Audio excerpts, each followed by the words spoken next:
में छोटा हो या बड़ा, इंजीनियर हो या एमबीए, चाहे 6 क्लास में पढ़ रहा हो, 12th में या आईआईटी में, लाइफ में 3 चीज़ के ऊपर हम सब काम करते हैं। कुछ लोग हैं एक चीज़ के ऊपर काम करते हैं, कुछ 2 के ऊपर, कुछ 30 के ऊपर। हमको काम कहाँ करना है पहले ये देखना है। हमको अपनी ज़िंदगी में सबसे पहले अपनी परेशानी निपटानी है। अपनी परेशानी समझते हैं? समझते हैं? अपने शरीर की परेशानी अलग वस्तु होती है और अपनी परेशानी अलग होती है।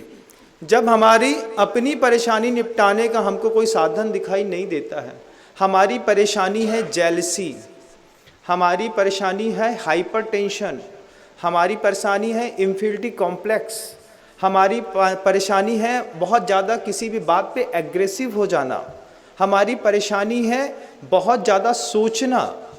ये हमारी खुद की निजी परेशानी है। क्रोध, मान, माया, लोभ, कसाय, हासना, रत, राज, रति, अरति, शोक, भय, जुगुप्सा और कोई फिजिकल प्रॉब्लम्स रह सकती हैं। ये सब हमारी पर्सनल परेशानियां हैं। दुनिया में सबसे पहले किसी भी इंसान को अपनी परेशानी के ऊपर काम करना पड़ता है। पूछा धैर्य कैसे बढ़ाया जाता है? अगर आप ये बस छोटा सा संकल्प कर लें, जैसे किसी ने कहा था अभी पूर्व में कि पूत के लक्षण पालने में, तो मैं बताता हूँ कि पूत के लक्षण पालने में नहीं, मुख माटी में लिखा है पूत के लक्षण पालने में नहीं, माँ की आज्ञा पालने में लक्षण दिखाई देते हैं बंधुओं। वे माँ की आज्ञा क्या है? चाहे वो माँ जिनवाणी हो सकती है, गुरुदेव हो सकते हैं, या फिर आपके गुरु हो सकते हैं, जो आपसे ये कहते हैं कि किसी भी चीज़ में पेशेंस लेस नहीं होना, लेकिन हम होते हैं क्योंकि हम अपने ऊपर काम नहीं करते। हम अपने ऊपर काम क्यों नहीं करते हैं? इसका सबसे बड़ा कारण है कि बचपन से हमको निग्लेक्ट तो बहुत बार किया जाता है, लेकिन हमको कोई प्रशंसा के रूप में बढ़ाने के लिए पॉजिटिव एनर्जी हमारे घर में हमारे बड़े कभी नहीं देते। कोई बच्चा छोटा सा बताए कि आपकी मम्मा आपको क्या रोज बोलती, मेरा बेटा बहुत अच्छा है, तूने बहुत अच्छा काम किया। पिछली बार अपनी मम्मा से कब सुना था, अपने पापा से कब सुना था? तो पता चलता है कि मुझे याद भी नहीं है कि हमारे घर के लोगों ने हमारी प्रशंसा कब की थी। ये प्रशंसा नहीं मिलना सबसे ज़्यादा टेंशन क्रिएट करता है कि हम जिसके बीच में रह कर के बहुत सारा काम करते हैं और वो हमसे अच्छे से बात भी नहीं करता है, तो टेंशन बढ़ती है। सबसे पहले हमको अपने ऊपर काम करना, अपने ऊपर काम करने के बाद अपने शरीर के ऊपर काम करना है। ये हमारी अंदर की प्रॉब्लम है। जब हमें हाइपर टेंशन होता है, हमको जेलसी होती है। आप में से कितने लोग ऐसे हैं, सही बताइएगा, जिनके मुख से थोड़ी सी बैड स्मेल आती है, जो खुद फील करते हैं कि हमारे मुंह से बैड स्मेल आती है? अगर मान लीजिए आप में से 10 लोग भी फील करते होंगे तो आपको बड़ा आश्चर्य लगेगा कि बैड स्मेल आपके खाने से नहीं आती है, आपके सोचने से आती है। जब आप किसी के बारे में बहुत ज़्यादा ईर्ष्या अंदर ही अंदर रखे रहते हैं तो वो ईर्ष्या की गंध आपके मुख से बैड स्मेल बन करके आती है।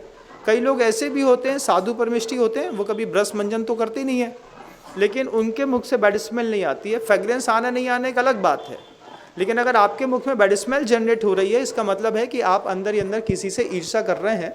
और यही ईर्ष्या स्टार्टिंग में बैड स्मेल में मुख में आती है, फिर धीरे धीरे ऑर्थोराइटिस के रूप में चली जाती है। ऑर्थोराइटिस का प्रॉब्लम सबसे ज़्यादा इसलिए होता है कि एक अस्वीकाराक्ति का भाव होता है कि हम किसी चीज़ के साथ जी तो रहे हैं, लेकिन हम उसको अपनी लाइफस्टाइल में शामिल नहीं कर पा रहे हैं, हम उसको स्वीकार नहीं कर पा रहे हैं। जब हम किसी चीज़ के साथ रेगुलर सर्वाइव करते हैं और हम उसको स्वीकार नहीं करते हैं, तो धीरे धीरे हमारी बॉडी में ऑर्थोराइटिस के प्रॉब्लम्स होने लगते हैं। सबसे पहले अपने ऊपर काम करिए।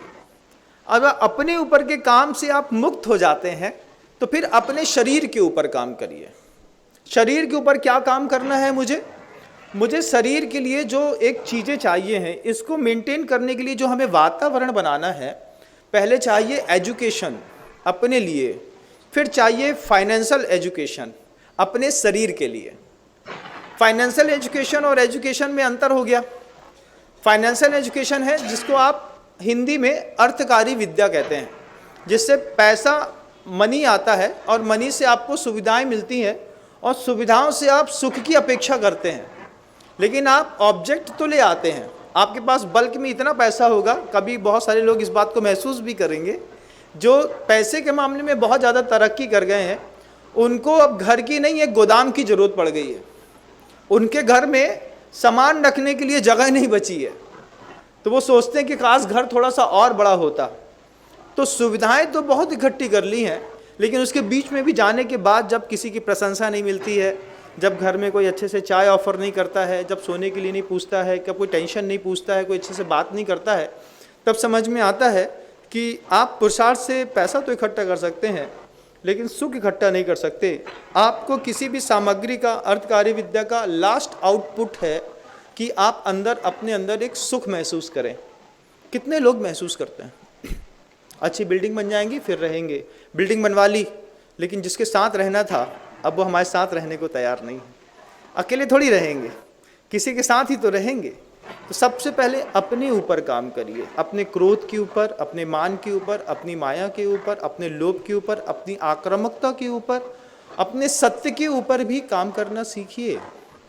सत्य के ऊपर काम करना सीखिए कि आप जो है उसको स्वीकार तो करिए, क्योंकि अपन सब जो भी लोग यहाँ पे बैठे हैं, अपन सबका नो हाउस अलग अलग है, हम सबकी अपनी अपनी बैकग्राउंड, बैक सपोर्ट बिल्कुल अलग अलग है, हम लोग का आपस में पढ़ाने का विज्ञान, पढ़ने का विज्ञान बिल्कुल अलग अलग है, हम लोगों का टैलेंट अलग अलग है, हमारा एक्सपीरियंस अलग अलग है, हमारी हर चीज़ें अलग अलग हैं, लेकिन हमारी अंदर की प्रॉब्लम सिर्फ एक ही है कि हमने कभी अपने ऊपर काम नहीं किया।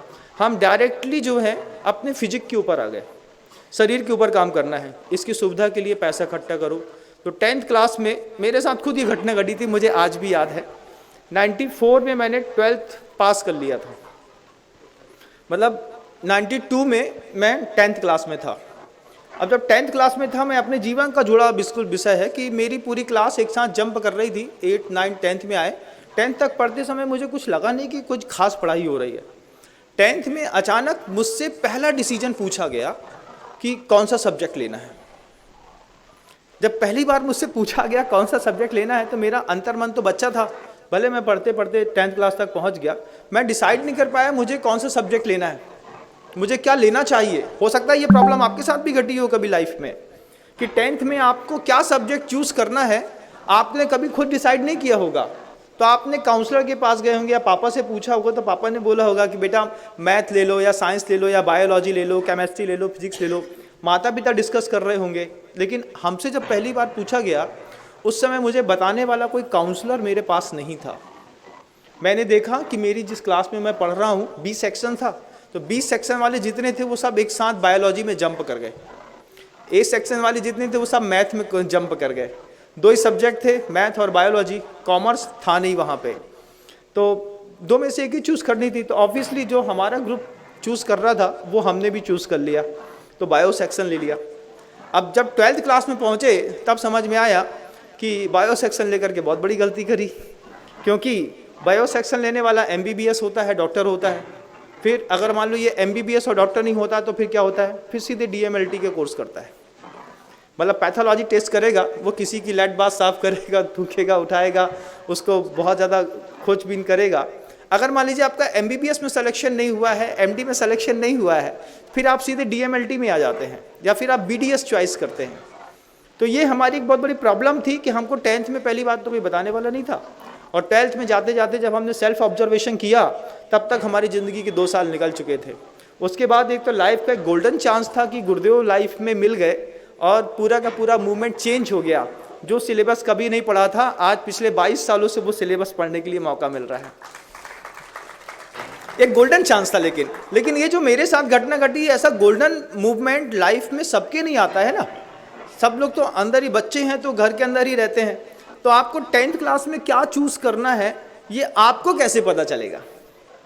और आप बायोलॉजी लेते हैं, कॉमर्स लेते हैं, आप मैथ लेते हैं, आप कोई भी सब्जेक्ट लेते हैं जिसको आप अपने शरीर के लिए लेते हैं, अपने लिए नहीं, अपने शरीर की व्यवस्था के लिए, फाइनेंशियल एजुकेशन जिसको कहते हैं, वो 10th क्लास के बाद बंद हो जाती है एजुकेशन।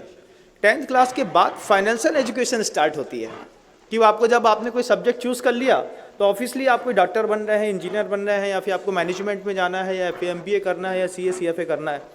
तो 10th क्लास से एजुकेशन तो बंद हो गया। अब आप क्या करना चाह रहे हैं आपको पता तो नहीं है, लेकिन आप कर रहे हैं, बस हो गया। अब मैं ये आपसे पूछता हूँ, क्या आपने या आपके बच्चों ने ये ऑब्जर्वेशन किया है कि कोटा में, जैसे किसी ने कहा, अभी रमेश जी कह रहे थे कि वो कोटा जो है वो एजुकेशन फैक्ट्री है, एक्चुअल में फैक्ट्री है, वो हब है इतना बड़ा कि दुनिया भर के जितने भी नहीं करने वाले बच्चे हैं वो वहाँ पे बैठ करके एक साथ एंजॉय करते हैं। जिनको कुछ नहीं करना है वे सारे बच्चे कोटा में एक साथ जाके एंजॉय करते हैं। अपने पापा से रोज़ हर महीने 5,000 6,000 रुपये लेते हैं। आप जाकर के देखिएगा, कोटा में एक्चुअल में उन बच्चों के कारण बहुत सारी दूसरी चीज़ें डेवलप हो रही हैं। हॉस्टलिंग डेवलप हो रही है, पिज़्ज़ा बर्गर के रेस्टोरेंट डेवलप हो रहे हैं, कोई बहुत अच्छे पान मसाले गुटखे की दुकानें डेवलप हो रही हैं, वहाँ का ऑटो में बहुत बड़ा एक वो आ गया है, वहाँ का साइकिल मार्केट बहुत ज़्यादा डेवलप हो रहा है।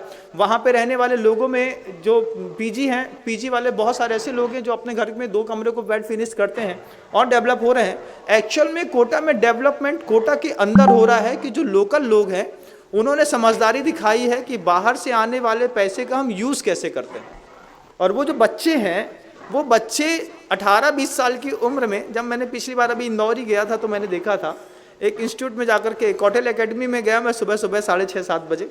तो वहाँ के टीचर्स वगैरह ने मुझे बताया, बोले महाराज जी बच्चे ग्रुप में आते हैं, ग्रुप में आते हैं, वे ही डिसाइड करते हैं। आपको, आप लोग रहते हैं, आप लोगों को माहौल पता होगा कि बच्चे ग्रुप में आते हैं, खुद डिसाइड करते हैं, खुद बार्गेनिंग करते हैं टीचर से कि हम आपको 15,000 देंगे, 17,000 देंगे, 18 देंगे। और किसी भी टीचर को कोई भी अधिकार नहीं है कि पीछे मुड़ के देखने का कि कोचिंग इंस्टीट्यूट में बच्चा पढ़ रहा है कि नहीं पढ़ रहा है। उसका काम है अपना सिलेबस सही कराया, पीछे देखा, बच्चे मस्ती कर रहे हैं, बच्चे एंजॉय कर रहे हैं, बच्चे अपना एंड्रॉयड चला रहे हैं, ये आपकी प्रॉब्लम है। तो दुनिया भर के मिडिल क्लास के जो बिजनेस सेक्टर के बच्चे हैं वो एक साथ कोटा या फिर रायपुर, दुर्ग, भिलाई या फिर भोपाल, MP नगर, जोन 2 का पूरा एरिया देख लीजिएगा आप, हॉस्टल से भरा हुआ है। छोटी सी ज़मीन मिलती है, आदमी 4 माले का सीधा सीधा हॉस्टल खड़ा करता है। बोले क्यों? दुनिया भर से बच्चे आ रहे हैं। और वो बच्चे, आप शाम के समय आप DB मॉल के बाहर का स्पेस देखिएगा जहाँ बेहतरीन फ्रिक्वेंसी वाला वाईफाई फ्री मिलता है। फ्री वाईफाई के चक्कर में वहाँ पे एक स्पॉट बना दिए गए हैं। चतुर्मास किया था मैंने 2016 में, तब मैं जाकर के देख के आया। सुबह सुबह जब हम लोग जंगल जाते थे, बच्चे फ्री वाईफाई जोन में जाकर के और 24 घंटे मूवी अपलोड करते हैं और अपने पापा का और अपने परिवार का गोल्डन टाइम बर्बाद करते हैं, एनर्जी बर्बाद करते हैं। और वहाँ पर 5 साल, 3 साल, 4 साल एंजॉय करने के बाद वो वापस अपने घर लौट जाते हैं। उनसे पूछा कि ऐसा करके क्या मिलेगा और तुम ऐसा कैसे करते हो? एक बच्चा बहुत अच्छी बात कहता है कि मुझे मेरा बैक सपोर्ट पता है कि अगर मैंने इंजीनियरिंग नहीं करी तो मुझे मेरे पापा की कपड़े की दुकान तो मिल ही जाएगी। तो जब तक आपके दिमाग में बैक सपोर्ट है तब तक आप इंजीनियरिंग भी नहीं कर सकते। ये भी एक बहुत बड़ी प्रॉब्लम है। फिर हमको ये भी देखना है, अभी एक आपको बहुत अच्छा उदाहरण दिखाता हूँ। MP गवर्नमेंट ने अभी 2 साल से सब इंस्पेक्टर की एक पेपर एग्ज़ाम निकाला। तो जब भी आप किसी भी कॉम्पिटिटिव एग्ज़ाम को फाइट करते हैं, आपके साथ कितना बड़ा एक ब्लंडर होता है, आपको दिखाता हूँ एक आइडिया में। आप देखिएगा, मान लीजिए कोई कंपनी है, कोई भी XYZ कंपनी है, मल्टीनेशनल कंपनी है, उसने आपके लिए एक फॉर्म, आपके मतलब इंटरव्यू के लिए कोई फॉर्म लिया, या फिर आपको किसी कॉम्पिटिटिव एग्ज़ाम में अंदर लेने के लिए कोई फॉर्म लिया। फॉर्म की कीमत कितनी? मात्र 500 रुपये, ज़्यादा बड़ी नहीं, 500 रुपये में फॉर्म ले लिया। लेकिन फॉर्म भरने वाले कितने? तो पता चला 20 लाख लोगों ने एक साथ एक सेंटर में 500 रुपये दिए। अब 20 लाख लोगों ने एक सेंटर में 500 रुपये दिए, तो वो सेंटर वाले के पास 20 लाख लोगों का 500 रुपये इकट्ठा करके उसके पास कितना पैसा आ गया? करोड़ों रुपए। मतलब 100 करोड़ से ऊपर की, 200-250 करोड़ से ऊपर की राशि जो है उस सेंटर वाले के पास आ गई। आप ऐसे कितने फॉर्म SSC वाले हैं, या फिर HSC वाले हैं, या फिर वन विभाग वाले की भर्ती निकलती है, कभी आपकी सब इंस्पेक्टर की भर्ती निकलती है, कभी 1500 रुपये का फॉर्म है, कभी स्कूल का एडमिशन के लिए आप 2000 रुपये का फॉर्म देते हैं। आप देते हैं उस समय जब आप अकेले थोड़ी भरते हैं, 20 लाख लोगों ने कोई फॉर्म भरा, उसमें से भर्ती होने वाली है मात्र 300, मतलब 300 लोगों को उनको जॉब देनी है बस। अब 20 लाख लोगों से 500 रुपये लेकर के 200 करोड़ रुपए अंदर करने के बाद मात्र 20 करोड़ रुपए का ब्याज भी अगर वो देता है तो 300 लोगों की जीवन भर की सैलरी फिक्स हो जाती है। इसके बाद 180 करोड़ रुपए कहाँ जाता है? कभी सोचा है किसी ने? हम छोटी छोटी बात को ऑब्जर्वेशन कर रहे थे। जब भोपाल में थे तो हम रोज कुछ नई चीज सीखने का प्रयास करते थे, जाते थे तो कुछ अलग, लौट के आते थे तो कुछ अलग। एक बार देखा कि वही DB मॉल के बाहर जो है, वहीं पर जो है आपका पासपोर्ट ऑफिस भी है, तो DB मॉल के अंदर ही पासपोर्ट ऑफिस है बंधुओं, मैंने देखा। तो वो पासपोर्ट ऑफिस में भी मैंने देखा कि लोग बाहर आकर के इतनी बड़ी लाइन लगा करके बैठे रहते हैं और सिर्फ वाईफाई एंजॉय करते रहते हैं।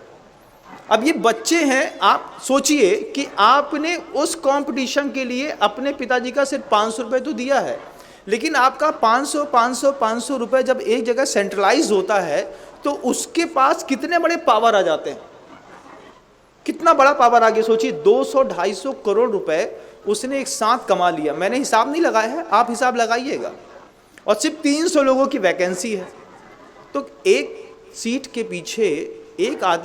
के पीछे कितने लोग दौड़ रहे हैं, कभी इसका पहले आप एक खाका खींच लीजिए, फिर आपको पता चलेगा कि आप इंजीनियरिंग फील्ड में जाना चाहते हैं, MBA की फील्ड्स में जाना चाहते हैं। जितने भी, मान लीजिए सिम्बायोसिस में आपका सिलेक्शन नहीं होता है, दिल्ली कॉलेज में सिलेक्शन नहीं होता है, या फिर जो मल्टीनेशनल कंपनियां हैं उनके जो हाइपर कॉलेज में सिलेक्शन नहीं होता है, तब आपका वैल्यू क्या है, मार्केट वैल्यू कभी पता किया है? एक इंजीनियर सामान्य से किसी यूनिवर्सिटी से BE करके निकल गया, BTech करके निकल गया, उसको कितने की जॉब मिलती है? 3.5 का पैकेज, स्टार्टिंग में 2.8 का या फिर 2.4 का पैकेज, 2,40,000 रुपये जिसको कहते हैं, 2.4, 2,40,000 रुपये साल का। एक दिन का कितना है थोड़ा सा निकाल लीजिए, समझ में आ जाएगी बात कि महाराज इससे ज़्यादा तो स्किल डेवलपमेंट के नाम पर हम कुछ और भी कर सकते हैं। मैं दुनिया भर के लोगों को बताना चाहता हूं कि आप वो काम करिए जहां पर कंपटीशन 1000% ना होकर के मात्र 2% है। 2% कंपटीशन कहां पर है? आपको एक उदाहरण दिखाऊं, यहीं बैठे बैठे आपको दिखेगा।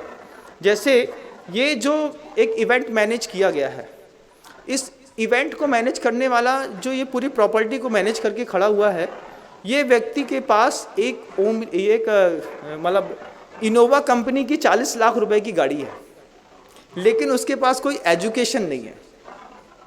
एजुकेशन नहीं है, स्किल डेवलपमेंट के नाम पे क्या है उसके पास कि उसने अपना खुद थॉट बनाया, प्रोड्यूस किया, उसने समोशन बनाए, उसने बड़ा समोशन बनाया, उसमें उसने पूरा स्टेब्लिश किया, उसने देखा कि मार्केट में एक्चुअल डिमांड क्या है।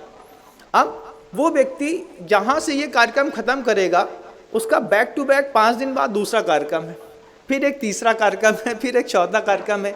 कभी इंदौर में है, कभी भोपाल में है, कभी आगरा में है, कभी दिल्ली में है, कभी बेंगलोर में है। उससे पूछते हैं आप घर वापस कब पहुंचते हैं? बोले घर हम तब जाते हैं जब हमारी डिक्की में पैसा रखने की जगह ख़त्म हो जाती है, उसके बाद हम घर जाते हैं, इसके पहले तक हम घर नहीं जाते। तो हमने उनसे पूछा कि एक बार में जब घर जाते हो तो कितना दे करके आते हो? बोले वो जो गिनती है अभी तक मैंने उससे पूछा नहीं है, बस मुझे ये पता है कि मेरे 10, 20, 50 एकड़ के ऐसे 10-20 खेत हो चुके हैं। कुछ दुकानें थी 1-2 तो वो 5-7 में बदल गई हैं, कुछ मकान थे वो कई किराए के मकानों में कई सारे बदल चुके हैं। पहले मेरी पत्नी 18 कैरेट गोल्ड की एक अंगूठी पहनती थी, लेकिन अभी उसके गले के हार में जो एक बीच में मेडल लटका हुआ है वो ही सिर्फ 50 ग्राम का है। तो मैंने कहा सिर्फ इतने से हो जाता है? तो बोले इतने से बहुत अच्छे से हो जाता है, क्योंकि कंपटीशन है ही नहीं।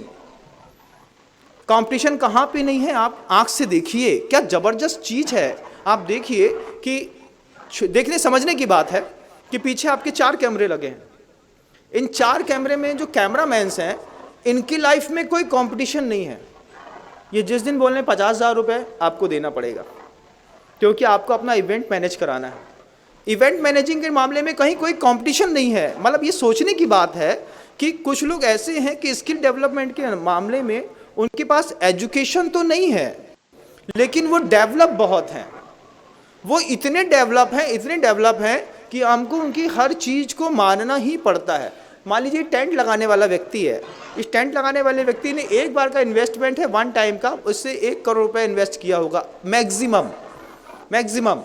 लेकिन इसका आउटपुट में क्या निकालेगा, ये कितनी बार निकालेगा? बोले जब तक लोहा गल करके टूट नहीं जाएगा तब तक उसका लोहा हमेशा उसको पैसा दे रहा है, क्योंकि उसके पास दिमाग है, उसके पास उस फील्ड में वो काम कर रहा है जहाँ पे कंपटीशन है ही नहीं, या 2% का, 4% का या 6% का है। 6 लोगों को मैनेज करना और एक सीट के लिए 60,000 लोगों को मैनेज करने में कितना अंतर हो गया, आप बताइए। स्किल डेवलपमेंट इंजीनियरिंग पढ़ने से नहीं आता है बंधु। स्किल डेवलपमेंट इस चीज़ से आता है कि आप अपने आसपास के एरिया में ऑब्जर्वेशन करिए कि लोअर स्टैंडर्ड के लोग जिसमें कंपटीशन नहीं है, इसमें हम अपना मार्केट वैल्यू कैसे बढ़ा सकते हैं। मान लीजिए आप एक इवेंट मैनेजर होते, तो इवेंट मैनेजर को बैक टू बैक कितने काम मिल सकते हैं, कभी आपने सोचा है? कितने? इतने कि वो कभी मैनेज नहीं कर सकता। जब इसी इवेंट को मैनेज करने के लिए हमने जब दूसरे किसी इवेंट मैनेजर से कमेटी के लोगों ने बात की, तो वो कहता है भैया मैं इतना करते हुए थक चुका हूँ कि अब मैं कोई इवेंट करूँगा नहीं, मुझे थोड़ा रेस्ट चाहिए। अब वो रेस्ट भी कैसा है कि वो अपनी गाड़ी में बैठा रहता है, सिर्फ ऑर्डर्स यहाँ से वहाँ करता रहता है। जहाँ पे आप देखेंगे कि इस तरीके के इवेंट मैनेजिंग में, चाहे आपका साउंड सिस्टम हो, चाहे आपका वो कैमरामैन हो, चाहे वो आपका टेंट लगाने का काम हो, ये कुछ ऐसी फील्ड्स हैं जिसके मामले में दूर दूर तक कोई कंपटीशन नहीं है और मार्केट स्कोप 100% ज़्यादा है। पहले लोग उसमें जाते थे, मतलब कोई भी चीज़ है न्यूज़ चैनल्स में दिखानी है। आज OTT का प्लेटफॉर्म आ गया है सामने। आज आप खुद देख रहे हैं कि इंस्टाग्राम, फेसबुक या यूट्यूब ने आदमी को इतना रेवेन्यू खुद जनरेट करता है, खुद पैसा कमाता है। बस आपके पास टैलेंट होना चाहिए। कितने सारे ब्लॉगर्स हैं कि वो जब खाने का ब्लॉगिंग करते हैं, लेकिन बहुत अच्छे ऐसे भी ब्लॉगर्स हैं इस लाइफस्टाइल में कि जो आपका पूरा माइंड डाइवर्ट करने का ब्लॉगर्स करते हैं। उनका एक ट्वीट सीधे 5 घंटे के अंदर 20 लाख से 25 लाख तक जाता है, और सिर्फ एक स्पीच का वो सामने वाले व्यक्ति को घर बैठे 10-10 लाख रुपए सिर्फ यूट्यूब दे देता है बंदा। अगर आपके पास टैलेंट है तो, अगर आप पढ़े लिखे हैं या फिर आप ज़मीन से जुड़े लोग हैं, तो अपनी आंखों को खोल करके सूक्ष्म दृष्टि से इस बात का अन्वेषण करिए कि एक्चुअल में आज की डेट में मार्केट डिमांड क्या है। और जैसे ये बाहर जा कर के आप कोटा चले जाइए, आप किसी भी एजुकेशन सेक्टर में बाहर जा कर के जब आप इंजीनियरिंग करते हैं, BA करते हैं, CA CFA MBA करते हैं, तो आप देखिए कि कंपटीशन इतना ज़बरदस्त है कि एक अच्छे प्रोफेसर को प्राइवेट कॉलेज में 14,000 रुपये मिल रहा है।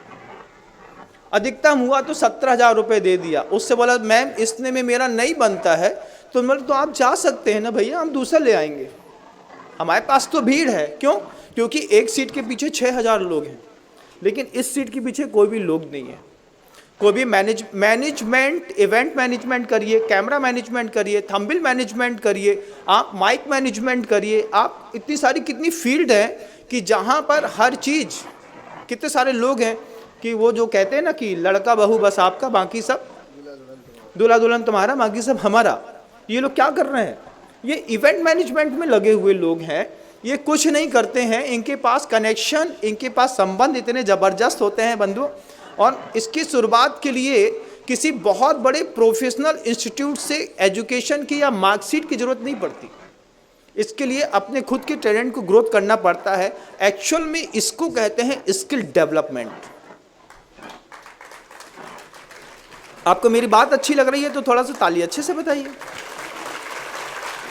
मुझे भी समझ में आया कि मैं सही बोल रहा हूं।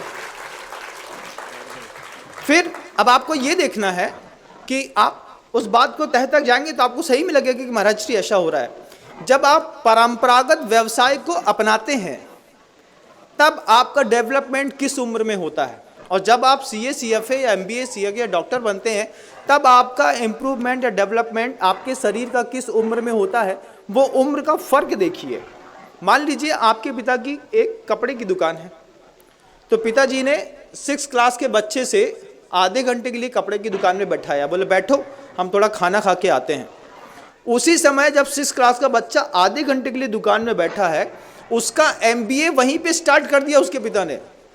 तुमको कुछ करना नहीं है, बैठो बस। अब वो बैठे बैठे देखता है, गिरता है कि मेरी दुकान इतनी चौड़ी है, उसमें 1 2 3 4 5 6 7 8 10 12 15 20 25 45 50 अलमारियां हैं।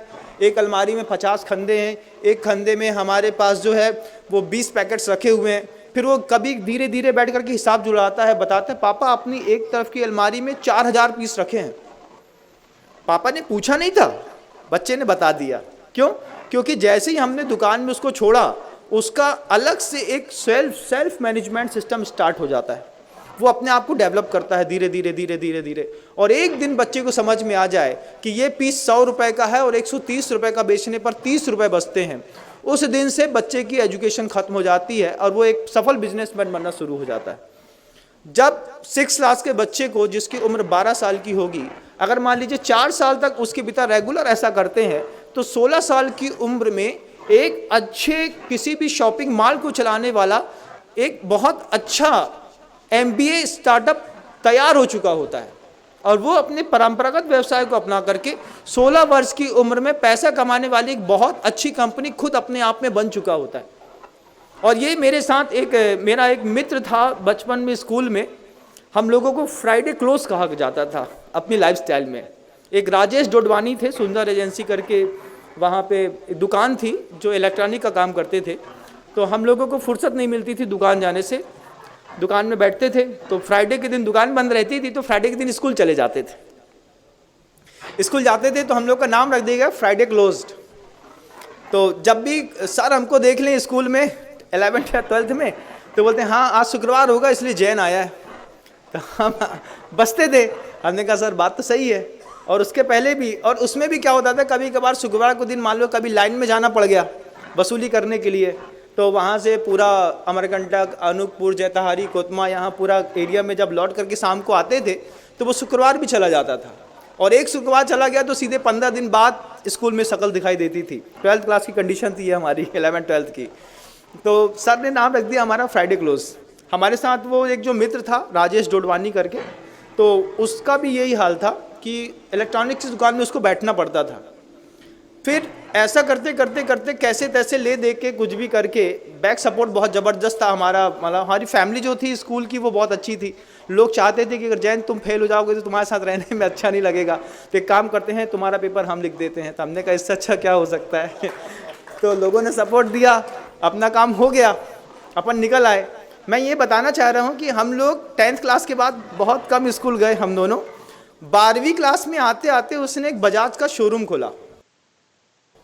छोटा सा शोरूम था बजाज का, कंपनी स्कूटर्स बिकते थे उस समय।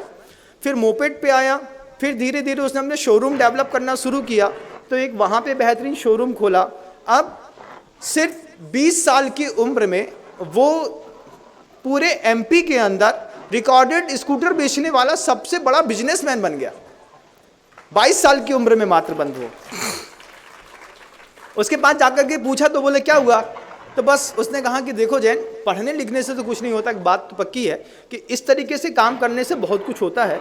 और एक परंपरागत व्यवसाय को बनाते हुए, समझते हुए, पढ़ते हुए जो स्किल डेवलपमेंट 12th क्लास के स्टूडेंट का होता है, या फिर छोटी उम्र में परंपरागत व्यवसाय को अपनाए वाले का होता है, वे लोग CA CFA और MBA करने वाले, एक डॉक्टर, सफल डॉक्टर तैयार होने में 31 साल की उम्र लगती है। 31 साल के बाद एक पेशेंट का 600 रुपये मिलता है। उसमें भी मार्केट में इतना कंपटीशन रहता है कि अगर आपने MBBS किया है तो आप कचड़े ही हैं। जब तक आप किसी भी मार्केट फील्ड में, जब तक आप DM नहीं कर लेते हैं, MD की कीमत खत्म हो गई बंधु आजकल। अब DM चाहिए, डॉक्टर ऑफ मेडिसिन चाहिए, उसके बाद कोई आपके सामने खड़ा होता है। उस समय तक किसी एक स्वस्थ युवा की 31 साल की उम्र जा चुकी होती है। अनुभव के बहुत सारे वर्ष सिर्फ एजुकेशन में निकल चुके होते हैं। उसके बाद उसकी ज़िंदगी में कोई उतार चढ़ाव, तरंगे, कुछ इमोशंस कोई बाकी नहीं रहता, सिर्फ वो पैसे कमाने की फैक्ट्री बन जाता है। कितना बड़ा लॉस है ये हमारा। और इसी तरफ आप इंजीनियर को देख लीजिए कि मान लीजिए उसने सिंपल कॉलेज से, किसी भी लोकल कॉलेज से कोई MBA मतलब आपका इंजीनियरिंग कर ली है, BA BTech कर लिया हुआ है, तो वो सिर्फ 8,000 रुपये, 9,000 रुपये, 10,000 रुपये, बहुत जोर मारा तो 12,000 रुपये में वो क्या करेगा, 14,000 रुपये में जिस स्कूल से पढ़ा है उस स्कूल में पढ़ा सकता है, बस वो इतना कर सकता है। और इसी को वहाँ पे लोकल कॉलेजेस में फैकल्टीज़ कहा जाता है। इंग्लिश के 4 शब्द आने का मतलब आप सफल नहीं हो गए, लेकिन स्किल डेवलपमेंट ये छोटे छोटे लोगों से हमको देखने और समझने की ज़रूरत है कि जो छोटी छोटी जगह पर बैठ करके बल्क में पैसा प्रोड्यूस कर रहे हैं, ये कैसे करते हैं। अगर मान लीजिए, हमने ये नहीं कहा कि अभी आपको अपने ऊपर काम करना है, अपने शरीर के ऊपर काम करने के लिए कोटा जानने की कोई ज़रूरत नहीं है। अपने शरीर के ऊपर काम करने के लिए आपको अपने दिमाग का कोटा खाली करने की ज़रूरत है कि हम गुरुओं की भाषा सही समझ सकें और उसको इम्प्लीमेंट कर सकें। इसका फ़ायदा बताते हैं। इसका फ़ायदा क्या है, मान लीजिए आपने अपना प्रोडक्शन स्किल्स खुद कुछ स्टार्ट किया। मान लीजिए जैसे लोग कहते हैं कि अगर आप अच्छे पेंटर हैं तो पेंटिंग करिए। अभी यहीं का लेटेस्ट मुझे समझ में आया कि आचार्य ज्ञान सागर जी महाराज श्री का एक मुझे फ़ोटो पिक्चर ऑयल पेंट में बनवाना था। उसके लिए ये केसी जैन साहब तो बहुत अच्छे जानते हैं कि खैरागढ़ यूनिवर्सिटी में एक बेहतरीन पेंटर्स को मैंने ऑर्डर दिया कि आप वहाँ पे गुरुदेव का एक पेंटिंग बना दीजिए। तो उन्होंने पेंटिंग बना के आज ले भी आए हैं, वो पेंटिंग यहाँ पर आ भी गया है आज। अब उसकी कॉस्ट वो वहाँ पे बैठे बैठे ले रहा है। अगर आपके पास पढ़ाई में मन नहीं लगता है तो आप किसी कौशल विकास में, किसी कला में अपना महारत हासिल करिए। हो सकता है आपके गले में कोई बहुत अच्छा कुमार सानू या लता मंगेशकर बैठी हो सकता है आपके हाथ में कोई पिकासो बैठा हुआ हो सकता है आपके हाथ में कोई मिस मैरिजम दिखाने वाला कोई पीसी सरकार बैठा हो, लेकिन हम उसको पहचान नहीं पा रहे हैं। और ऐसा नहीं है कि कोई बच्चा अपने घर के अंदर जो है वो बहुत सारे ट्रक खरीद रहा है तो हमको उसको इंजीनियरिंग ही करानी है। हमको उसका मोटिव चेंज करना है। हमको माता पिता का कर्तव्य है सबसे पहले अपने बच्चे का सेल्फ ऑब्जर्वेशन घर के अंदर रह करके वो खुद करे कि हमारा बच्चा हाइपर है कि एवरेज है। माता पिता का पहला कर्तव्य है, टीचर का तो सेकेंडरी कर्तव्य है। आपका बच्चा आपके साथ घर में रहता है, कितनी देर मस्ती करता है, कितनी देर टीवी देखता है, कितनी देर गैजेट्स में रहता है, कितनी देर जो है वो वायर एजुकेशन को स्वीकार करता है और कितनी देर पढ़ता है, ये सबसे अच्छा ऑब्जर्वेशन करने वाले होते हैं माता पिता। माता पिता का काम है कि सबसे पहले बच्चे का ऑब्जर्वेशन करके बच्चे का एक बिलिंग निकाल दें, एक उसको पहले वो मार्क्स दें कि मेरा बच्चा एजुकेशन सेक्टर में एवरेज है। एवरेज मतलब 30 to 50, not 55, not 60, not good A second, only second, इसको एवरेज कहते हैं। फर्स्ट डिवीज़न वाले एवरेज से थोड़ा सा ऊपर आ गए। तो मेरे अपने जीवन का एक बहुत अच्छा अनुभव है बंधु, मुझे बोलने में संकोच नहीं होता क्योंकि मैंने सत्य को जिया है। मेरे पिताजी ने मेरा ऑब्जर्वेशन कर लिया। वो मुझसे क्या कहते हैं, मुझसे कहते हैं देखो अगर तुम फेल हुए तो हम तुम्हारा स्कूल से नाम कटवा देंगे और उसी दिन से तुमको दुकान में बैठना पड़ेगा। तो हमने अपने अंदर बोला थैंक गॉड, पापा ने कहा है कि तुम 3rd डिवीज़न पास हो मतलब तुम पास हो, अब मुझे 2nd भी नहीं लाना है, मुझे 3rd में मैं खुश हूँ। उस समय से मेरा एजुकेशन का जो प्रेशर दिमाग में था वो फिनिश हो गया। फिर मैंने क्या सोचा कि मेरा 55% भी आता है तो बहुत अच्छी बात है। फिर मैंने जितनी बार मेहनत करी है सिर्फ 60% के लिए करी और हर बार मैं 2nd आता रहा और निकलता चला गया। सबसे बड़ी बात थी कि दिमाग में जो कंपटीशन क्रिएट करने वाले लोग होते थे उन्हीं ने मुझे कंपटीशन के प्रेशर से बाहर कर दिया। उन्हें पापा ने ऑब्जर्वेशन किया कि देखो तुम एवरेज हो, मैं समझ गया हूँ। तो उन्हें एक बार मार्कशीट देखी, उन्हें देखा कि 2 विषय में बिल्कुल नंबर को छूते हुए नंबर आए हुए हैं, एक विषय में एक आध बार थोड़ा कुछ कम नंबर भी आ गए हुए, तो एक आध नंबर का ग्रेस मिल गया। मुझे याद है 8th 9th में कभी ग्रेस मिला होगा मुझे कि बोले तुमसे ये अंग्रेजी नहीं आती है, आज भी नहीं आती है बंधु, मैं आप लोग को सुन कर के थोड़ा थोड़ा सीखता रहता हूँ। और तो मैंने कहा 2 नंबर उसमें ग्रेस में मिल गए। तो वो बोलते हैं ये एवरेज है, कह दिया कि 3rd डिवीज़न में पास होना लेकिन हो जाना। फेल हुए, नाम काटा, सीधे दुकान में। मेरे माइंड सेट किया हमने अपनी बायोलॉजिकल क्लॉक को कि मुझे 3rd डिवीज़न में लेकिन पास हो जाना है, फेल नहीं होना है। जैसे मैंने अपना माइंड सेट किया वैसे मुझे जीने के लिए बहुत सारी चीज़ें और बहुत सारा समय मिलने लगा। नहीं तो स्कूल से 5 बजे आओ, खाना खाओ, पापा को छुट्टी दो और सीधे होमवर्क में लगो तो रात का 9 बजता था। उस प्रेशर से फ्री हुआ, आज लाइफ को बहुत अच्छी तरीके से एंजॉय कर रहा हूँ। और जो लोग बहुत ज़्यादा प्रेशराइज होकर के करते हैं, आईआईटी कंपटीशन फाइट करना है, ये करना है, वो करना है, वो कंपटीशन फाइट तो कर लेते हैं, 99.99% लेकर के आते हैं। इसको ADHD कॉम्प्लेक्स कहते हैं। मैं इसके बारे में पहले भी स्पीच दे चुका हूँ। हाइपर एक्शन एक डिसीज़ है कि हमारा बच्चा हमसे 3 गुना ज़्यादा कैसे हो गया है। वो कुछ हमारे भोजन के कारण, कुछ वातावरण के कारण वो डिसीज़ है, वो बच्चा बेचारा बीमार हो गया है जो 99.95% लेकर के आ रहा है। आपको आश्चर्य लगेगा, वो बीमार है बच्चा। हमको लगता है कि हमारा बच्चा इतना टैलेंटेड है, कई बार तो गर्व होता है ना कि अरे मेरा बच्चा इतना टैलेंटेड कैसे हो गया, एक्चुअल में बीमार है। ये आक्रामक लोग जो होते हैं, जो 99.95% लेकर के आते हैं, ये अपने टाइम में जब डिप्रेशन में जाते हैं बंधुओं, तो सीधे सुसाइड करते हैं। आपको आश्चर्य होगा, डिप्रेशन में जाएंगे, स्लीपिंग पिल्स खाएंगे, ड्रग्स लेंगे, कुछ करेंगे, ये 99.95% वाले लोग। लेकिन जो एवरेज बिलिंग वाले लोग होते हैं, इनके दिमाग का सौंदर्य खुला रहता है, बहुत अच्छे तरीके से दुनिया को देखते हैं, रंगों की कीमत समझते हैं, भावनाओं की कीमत समझते हैं, शुद्ध भोजन के बारे में जानते हैं, अपने जीवन को जीने के लिए उनमें उत्साह रहता है।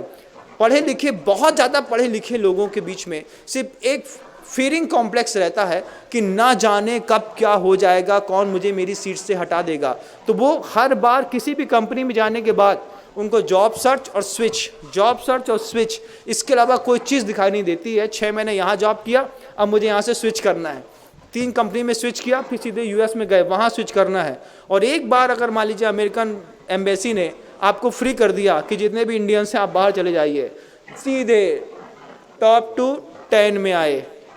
फिर महाराज मेरे लड़के ने IIT एग्ज़ाम दिए थे, अमेरिका में गया, अब वहाँ से जॉब फेल हो गया, अब वो डिप्रेशन में है, कुछ खाता नहीं, कुछ पीता नहीं, कुछ बोलता नहीं, कुछ करता नहीं। आप बताइए महाराज, धम्मम शरणम गच्छामि। हमने कहा लास्ट में थोड़ा पहले आ गए होते, हम आपको बताते कि अपने बच्चे को IIT कराने से अच्छा है कि वो पता नहीं कहाँ खाएगा, क्या खाएगा, कैसे पिएगा। इससे अच्छा मेरा बच्चा है, हमारी ज़िंदगी है बच्चों, हम अपने फैमिली मेम्बर्स हैं, साथ में रहेंगे ना, हम अपने मम्मी पापा के बीच में रह करके भी तो डेवलप हो सकते हैं। स्किल डेवलपमेंट के लिए ज़रूरी थोड़ी कि हमें कोटा ही जाना है। स्किल डेवलपमेंट के लिए हम चाहें तो अपने घर के अंदर रह करके कोई स्किल को डेवलपमेंट करें जो आपके अंदर है। एजुकेशन शब्द ग्रीक भाषा के एजुकेसियो शब्द से बना हुआ है। एजुकेसियो शब्द कहता है उजागर करना। हमारे अंदर कोई चीज़ है, शिक्षक उसको दूर से देखता है, उसकी पारखी नज़र है और देख करके बताता है तुम इस फील्ड में बाहर जाओ। तो मेरे अंदर के टैलेंट को जो बाहर दिखा दे उसको एजुकेशन कहते हैं। समझ रहे हैं आप? हमारे अंदर कोई टैलेंट है, उसको बाहर दिखा दे उसको एजुकेशन कहते हैं। और वो एजुकेशन, वो टैलेंट ऐसे डेवलप नहीं होता कि कोई दिखाएगा तो हम मान जाएंगे। उसको आपकी तालियों की गड़गड़ाहट और आपकी प्रशंसा की बहुत बड़ी जरूरत पड़ती है। घर के अंदर आप किसी छोटे से बच्चे को, यहाँ पर इंदौर से मनीष जी बैठे हुए हैं, मैं शायद उनकी, मेरी दृष्टि नहीं जा रही, चाहे तो अगर देख सुन रहे हो तो मेरी बात तो खड़े होकर के अपना उपस्थिति दिखा सकते हैं कि वे मनीष जी थे। तो छोटी सी बच्ची थी, उन्होंने अपनी बच्ची को, लोकप्रिय नाम है उसका, उसको डेवलप किया छोटी सी उम्र में कि बेटा तू बहुत अच्छा गाती है, बेटा तू बहुत अच्छा गाती है। क्या मतलब प्रशंसा का क्या खेल होता है कि जब उन्होंने अपने बच्चे को डेवलप किया कि तुम बहुत अच्छा गाते हो, बहुत अच्छा गाते हो, तो उसके अंदर की लता मंगेशकर उठ करके बाहर चली आई। और धीरे धीरे जब बहुत अच्छे सितार वादक के, तबला वादक के हाथों में उन अपनी बच्ची को पढ़ने के लिए 3, 4, 5 साल सौंपा, तो आज वो क्लासिकल की इतनी बड़ी सिंगर हो गई है, छोटी सी उम्र में भी। 17-16 साल की उम्र है, 17 साल की उम्र में। लेकिन जब वो गाती है, जब वो कुछ बोलती है, जब वो अपने पूरे उसमें बैठती है, तो लोग उसको सन्न होकर के चुपचाप सुनते हैं। इसको हमने उनसे पूछा कैसे डेवलप किया, बोले महाराज दुनिया में अगर अपने बच्चे को ऊंचा उठाना है तो आपको उसकी प्रशंसा जरूर जरूर और जरूर करनी पड़ेगी। और छोटी सी उम्र में, 5वीं 7वीं 8वीं क्लास की उम्र में, आप अपने बच्चे से कितनी बार ये शब्द आपने कहा है कि तुम गधे हो, तुमसे नहीं हो पाएगा। आप बताइए, ऐसा कोई पुण्यात्मा बोले कि हमने अपने बच्चे को कभी जीवन में गधा नहीं बोला है? कोई एक व्यक्ति बता दे। आप सोचिए, कि कितनी कितनी बार जब हम अपने बच्चे को, जब पिता उसका मोरल डाउन करता है, जब उसके फैमिली मेंबर्स उसका मोरल डाउन करते हैं इस बात को लेकर के कि तुम गधे हो, तुमसे कुछ नहीं हो पाएगा। फिर दूसरी बात, तुम ये फालतू की बात मत करो, पढ़ाई में मन लगाओ। फिर तीसरी बात, सामने से वाले बोले तुमको जब देखो तब तुम पैसा बर्बाद ही करते रहते हो। फिर तुमसे ज़्यादा गया बीता मैंने इंसान नहीं देखा। 5th क्लास की उम्र तक आते आते बच्चा 50,000 बार अपने पिता और माँ और फैमिली मेंबर्स के मुख से इस तरीके के नकारात्मक शब्दों को सुन चुका होता है। उसके बीच में उसको अपना हौसला उठा करके इस मंच तक बैठने के लिए कितनी मेहनत करनी पड़ती है, ये बच्चा जानता है बंधु। एक बेहतरीन दिन बनाने के लिए पूरी रात लगती है और तुमको ये आसान बात लगती है। कोई भी दुनिया में कोई भी व्यक्ति बंधु, दुनिया में कोई भी व्यक्ति जो डेवलप है, दुनिया में कोई भी व्यक्ति जिसको आज फेम मिला हुआ है, चाहे वो सलमान खान हो, आमिर खान हो, शाहरुख खान हो, अमिताभ बच्चन हो, गुरुदेव हो, या फिर सुधा सागर जी महाराज हो, प्रमाण सागर जी महाराज हो, वीर सागर जी महाराज हो, चाहे कोई प्रतिष्ठाचार्य हो, चाहे वो विनय भैया जी हो, चाहे अविनाश भैया जी हो, चाहे कोई भी हो, ये सारे व्यक्तियों ने लगता है ना कि अचानक सीधे स्वर्ग से उतरे हो, सीधे आके यहीं सीट पे बैठ गए। ऐसा कुछ भी नहीं है बंधुओं। 20-20 साल तक अपनी फील्ड में अपनी रात को जगा करके इन्होंने अपना वर्क किया है। एक एक मंत्र के शुद्ध उच्चारण के लिए जब व्यक्ति ने 50 बार ये शांति धारा मंच में पढ़ना आसान बात है, इसके पहले कमरे के अंदर बैठ करके कितनी बार शांति धारा पढ़ के शांति धारा की मंत्रों के शब्दों को सिद्ध करा है, उसकी शुद्धि करी है। उसके बाद शांति धारा का हुनर इस गले में जाकर के बैठा कि हम बोलते हैं और फायदा आपको मिलता है। हर साधु सिर्फ किताब हाथ में दे दी और हम यहाँ पे आकर के बोलने लगे, ऐसा नहीं है। किसी भी सफल व्यक्ति को अपना पूरा दिन बनाने के लिए एक रात लगती है। तुमको ये आसान बात लगती है, ये तुम्हारी गलती है। आपसे भी कहना चाहते हैं, अगर आप ये सोचते हैं कि हम रात को 9 बजे के बाद सो जाएंगे और सुबह 9 बजे उठेंगे और फिर ज़िंदगी में बहुत बड़ा फेम हासिल कर लेंगे, जो जिनकी दिमाग में डेवलपमेंट, जिनका पैशन होता है, उनके लिए दिन 24 घंटे का हुआ करता है बंधु, 8 घंटे का दिन नहीं हुआ करता। और 24 घंटे के दिन वाले लोग जानते हैं कि मुझे कितनी देर सोना है और कितनी देर वर्किंग करनी है। 18 से 20 घंटे की उनकी वर्किंग होती है, 4 से 5 घंटे की रेस्टिंग, खाना पीना, शरीर, इन सब की भावनाओं में वो काम करके जब अपने आप को डेवलप करते हैं, तब जाकर के कोई व्यक्ति विश्वबंद जगत गुरु गुरुदेव श्री विद्यासागर जी महाराज के रूप में अवतरित होता है बंधु।